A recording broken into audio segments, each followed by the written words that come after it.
In recent decades, there have been many people that have warned against the rise of Islam and its expansion into the West.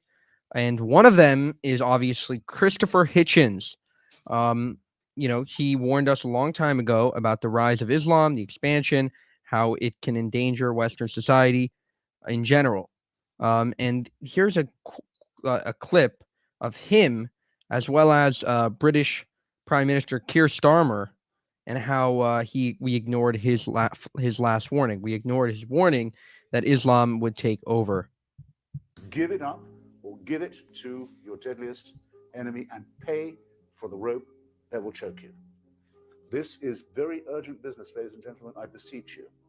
Resist it while you still can, and before the right to complain is taken away from you, which will be the next thing. You will be told you can't complain because you're Islamophobic. The term is already being introduced into the culture as if it was an accusation of race hatred, for example, or bigotry, whereas it's only the objection to the preachings of a very extreme and absolutist religion. Watch out for these symptoms. They are not the symptoms of surrender. Very often ecumenically offered to you by men of God in other robes, Christian and Jewish and smarmy ecumenical. These are the ones who hold open the gates for the barbarians. The barbarians never take a city till someone holds the gates open for them. And it's your own preachers who will do it for you, and your own multicultural authorities who will do it for you. Resist it while you can. And if you wonder what will happen if you don't, look and see how a cricket team in Middlesex in England had to change its name by force last week because it was called and had been for years. He's talking about how woke culture will stop you from being able to fight the Islamists, how you'll be called an Islamophobic. The Middlesex Crusaders. Look and see how stories about little pigs can't be taught to children in English schools anymore, lest offense be taken by the religion of peace. Resist it while you can.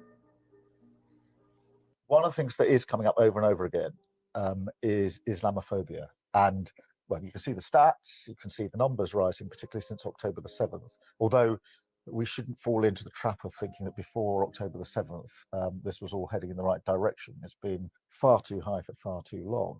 Clearly, we need to just say over and over again, Islamophobia is intolerable. It can never, ever be justified. And we have to continue with a zero tolerance approach. And I think there's more we can do in government. There's certainly stuff online, which I think needs tackling much more robustly than it is at the moment. What I'm hoping, Keir, is your experience as a prosecutor means you'll be thinking about the strategy we can use to make sure we take action against those who break the law.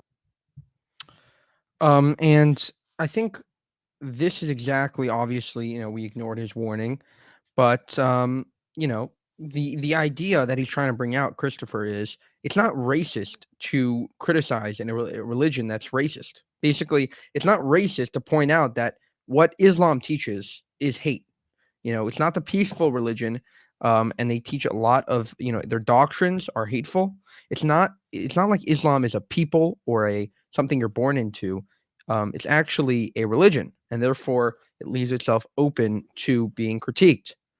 And the idea that you cannot criticize Islamic doctrine as or Islamic fundamentalism as disgusting and preaching terrorism is very flawed and will result in an embracement of Islam in the West and therefore an Islamic takeover of the West.